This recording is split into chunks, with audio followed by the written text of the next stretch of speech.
Welcome to This Week in West Hempstead, sponsored by Spiegel Law PC, 516-873-1683, Tiffany Dry Cleaners, and Reister's Bakery. Here are your hosts, David and Norm. Take it away, gentlemen. All right, welcome to This Week in West Hempstead. Hey, Dave. Norm, what's going on? I don't know. We got a lot going on this week. Yeah, we're just futzing around with the getting the studio reconfigured, and we're in slightly different quarters. But there's so much going on. Okay. So we had this food pantry. This was an issue. It was a couple of months ago. A family was running a food pantry out of their house.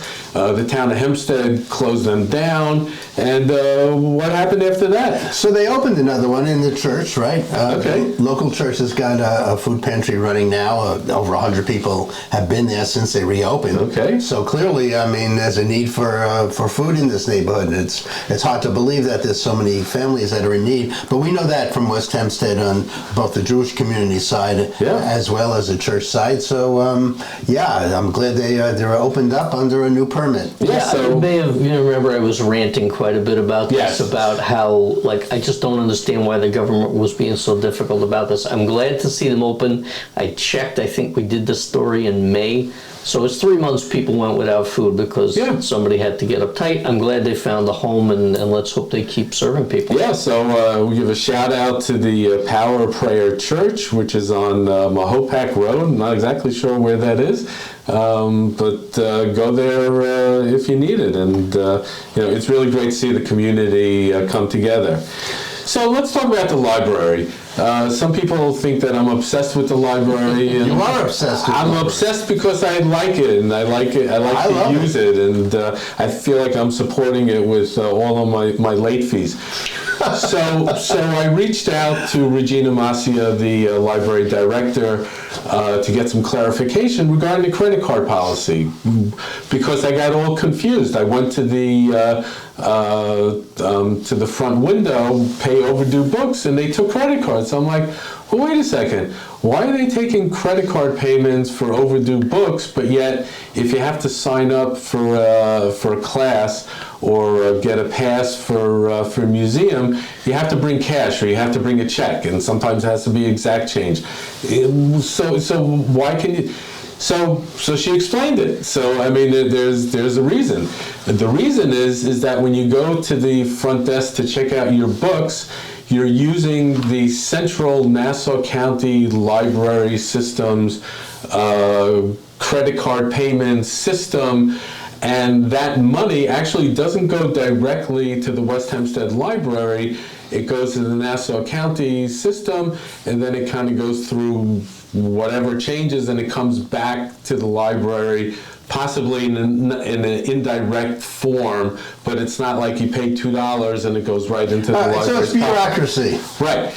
So that's how you get the payment, the credit card payments at the front desk. But why not extend that to the reference desk? Okay, so the reference desk is now under direct control of the library. So they have to set up their own credit card system. Not a problem. It seems like one of the hang-ups is what to do about the service charges. Exactly. Pass it along. What's the big deal? I don't think it's a big deal. I think everywhere you go these days lately, you get hit with, service charges, and, it's the cost of doing business. Library fees aren't all that much money. Why not do it? And if you feel that there's reservations about it, you have several options. You can put it into your budget, add it into your budget and absorb the costs, and you probably have to get voted on and go through a whole process. You can also ask the community what they think on social media, and see if people weigh in.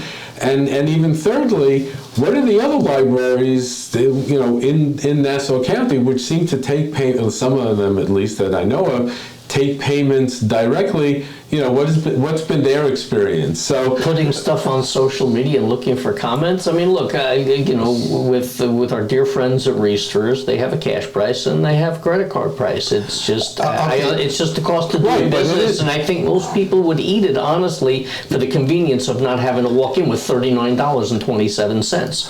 So I'll make it easy for everybody. I went in, Are you running for the library, Norm? We want to know because this will be our I voted you in.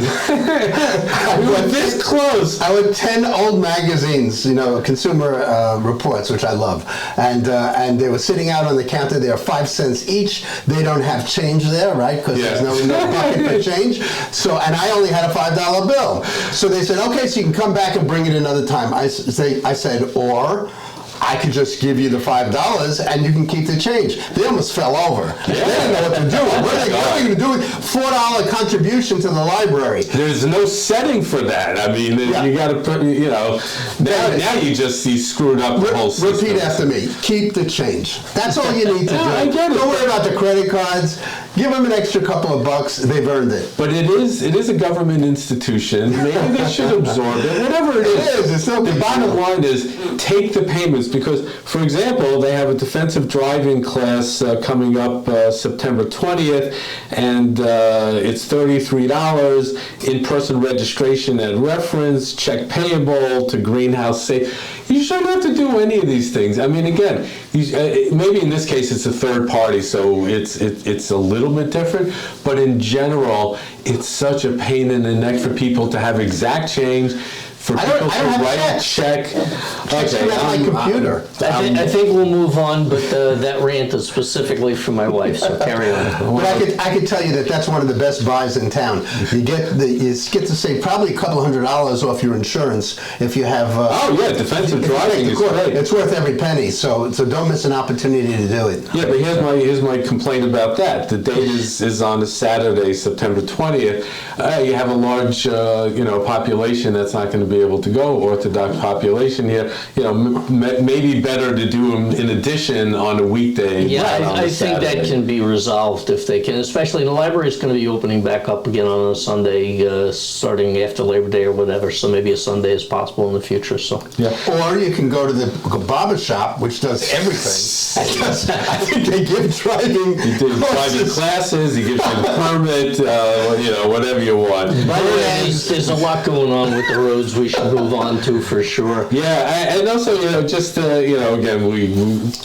I do dig into the library, and I apologize. They had a really nice event there yesterday. They had this memory cafe where they got together with care recipients for Alzheimer's and things along those lines, and they did all these paintings and great stuff. And that's what makes the library so great. I mean, it does all these community outreach things. And by the way, I like that idea of the paintings because in Malvern they have an art fair, a festival in which they put people's paintings in the stores. Yeah. And then they have like a contest, once a year, and people go around and they look at it. So just bring exact change. That's all I could tell you. So we talk about the Southern State Parkway. We talk about speed bumps, which again we need in West Hempstead.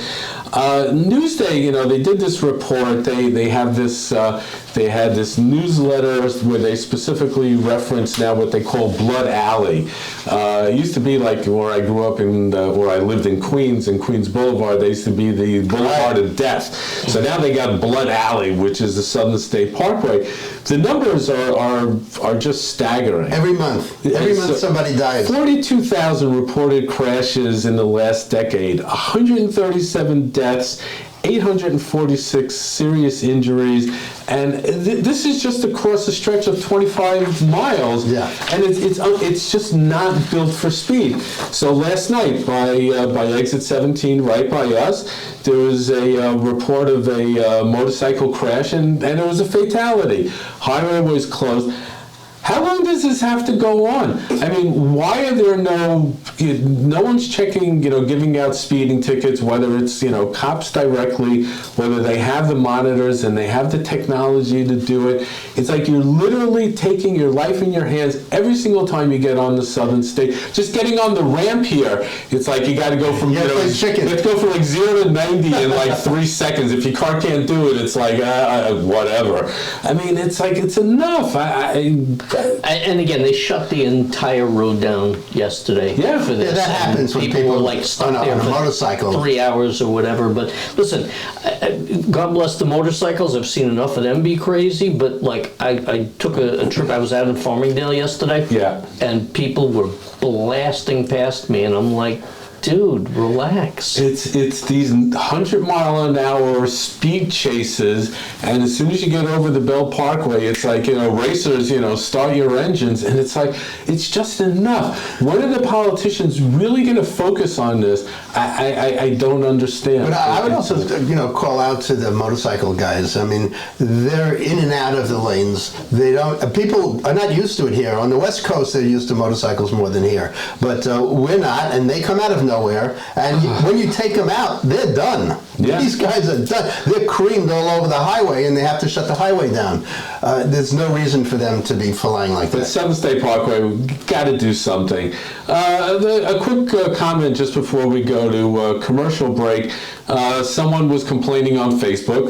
Guess what? Why were they complaining? They were complaining because sanitation department, passed their house, and there were some loose papers flying around after. Most of the comments, by the way, were like, dude, the sanitation department does a great job in West Hempstead. Why are you getting on their cases? Sometimes these flying papers just happen to be, flying papers. I don't know. So I think the specific complaint was that he had done a ton of shredding. And I guess when they tossed it in the truck, the bag stuck open. So here's my advice for you. First of all, use the giant black garbage bags and make sure that thing is tied tight. Because if you're using a standard kitchen-sized garbage bag, and God bless the guys, they've got a lot of houses do, they toss it in the back of the truck. Sometimes the bag busts open. Be more conscious of how you're bagging it up. It's a really good point. And you know what? A lot of cities and a lot of municipalities are going to automated machines where you just put your garbage can out and the machine just goes and it takes it and lifts it. Brr, brr. And there's garbage all over the place. I've seen these things in action. So again, we should be very thankful. The 6th Sanitation Department does a great job. Dan's point, well taken. Bundle up your stuff and give a wave to the sanitation department when you see them barreling down the street. And, all right, catch your breath. Let's go to a quick commercial break. Hi, I'm Jeff Wenger, owner and operator of Tiffany Dry Cleaners.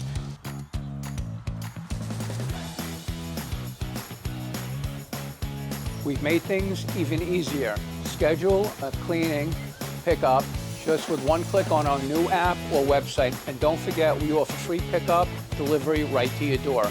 Tiffany Dry Cleaners gets it just right. All right, and we're back. So, Norm, I've noticed that recently, at least around the presidential area, a lot of houses going up for sale, a lot of new people moving in. Very often, a small house is going $750,000, $800,000, needs to be torn down. I don't know. What are you seeing on your side? I'm seeing houses of $800,000 and north. I mean, $850,000 is a typical sale in West Hempstead, I think, and they go up from there significantly when you hit the larger homes in the Maple area. Yeah, so it's just housing is out of control.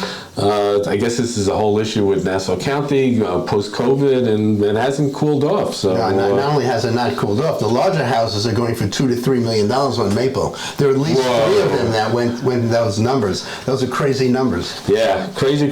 So if you're looking to move into West Hempstead, do your research and grab them before prices just keep going up. Right. But don't buy a house near where there's rat infestation. On